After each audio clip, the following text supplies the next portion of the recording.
Como se isso fosse resultar em algum impacto no aumento de violência, quando na verdade é exatamente o contrário. O marginal não compra arma em loja, pelo amor de Deus.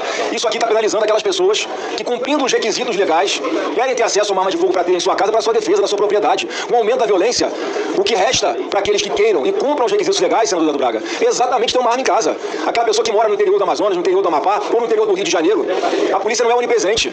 Essa discussão ideológica que não tinha que fazer parte da discussão aqui da reforma tributária. Isso aqui ainda aumenta o custo para um policial, por exemplo, que quer fazer treinamento. Sim, ele vai fazer treinamento em clube de tiro. O clube de tiro, a munição, vai incidir o imposto seletivo adquirido pelo clube de tiro. É lá que o policial faz treinamento. Esta não é uma posição ideológica. Esta é uma posição de quem quer apenas que as armas e munições não tenham redução de carga tributária. Porque como estava no texto, nós estávamos reduzindo a carga tributária para armas e munições. Segundo, Forças Armadas e Seguranças Públicas não pagam imposto seletivo. Terceiro, polícias militares que se prezam têm estande de tiro, tem que treinar os seus policiais, tem que treinar os seus alunos quando passam no concurso público. Isso não é feito em estande de tiro privado e particular. Isso não é feito. Isso é feito para miliciano, isso é feito para segurança privada, isso é feito por quem usa arma. Não compra arma em loja, senador.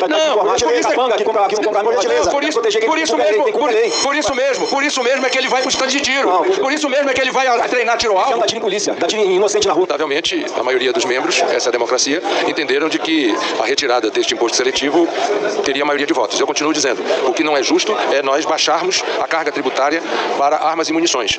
Os argumentos não são ideológicos, os argumentos são técnicos e no sentido de que armas e munições não podem ter uma redução de carga tributária. E sem estar no imposto destaque para retirar do tema, e o objetivo e o sentido do destaque que apresentamos agora em plenário pela bancada do Partido dos Trabalhadores é a restauração do texto conforme havia sido aprovado na Câmara dos Deputados. Ora, presidente, a ideia é que armas seja incorporado no chamado imposto seletivo, do tributo seletivo. Desculpa, presidente, era comigo? Era com o senador Flávio Zara, peço desculpas a Vossa Excelência.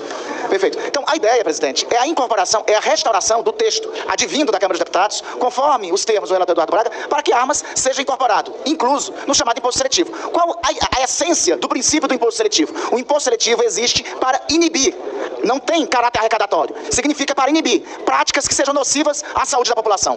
E, ora, já está mais do que comprovado, cientificamente, por diferentes estatísticas, que a disseminação do uso de armas só aumenta a criminalidade, e essas armas, senhor presidente, venha cair nas mãos do crime organizado, aumentando a criminalidade, aumentando o número de homicídios, aumentando, ou seja, penalizando ainda mais a população. A ideia, o princípio do imposto seletivo, presidente, é inibir a disseminação de atos que sejam nocivos à sociedade. Não estamos falando aqui de matéria arrecadatória, muito menos de questão ideológica. Estamos falando de uma questão de natureza política direta, que liberar o uso de armas e, por outro lado, liberar tributação sobre armas, a primeira pergunta a ser feita é qual o benefício concreto que trará à população. A primeira e essencial pergunta a ser feita é quantos pobres do Brasil têm dinheiro para comprar no 38. A primeira pergunta a ser feita é quantos pobres do Brasil têm direito a acesso a uma loja de armas para comprar uma arma com a redução de tributos, com a redução de imposto. É por isso, senhor presidente, que nós pedimos a restauração do texto, incluindo, por óbvio, incluir as armas no imposto seletivo para um sentido básico, preliminar e lógico.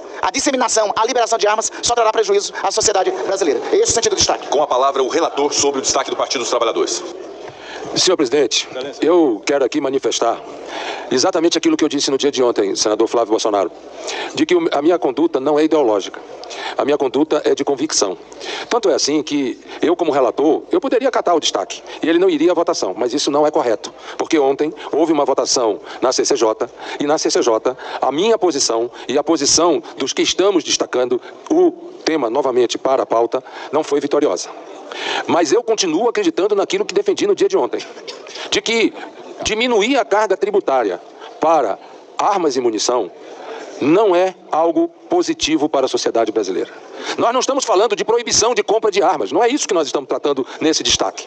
O que nós estamos dizendo nesse destaque é que no caso de armas e munição não haverá redução de carga tributária. Porque sem o imposto seletivo para arma e munição, haverá redução de carga tributária para a compra de armas e munição. Mas as Forças Armadas, as Forças de Segurança, todos eles terão alíquota zero. Todos eles não pagarão impostos seletivos. Portanto, a minha posição é a favor do destaque, mas não vou acatar o destaque. O destaque, eu peço ao senhor presidente que vá a votos para que nós possamos democraticamente, no plenário ampliado de 81 senadores, ouvir o plenário soberano da Casa, que é o plenário com o quórum de 81 senadores. Portanto, a minha posição é a favor do destaque, mas respeito a opinião daqueles que pensam diferente. Não aprovarmos esse destaque e, portanto, não incluirmos as armas no imposto seletivo, significa que a atual tributação de armas, que é de 89,25%, vai recair para 25,5%. No Brasil, nós vamos pagar mais impostos por flores do que por armas.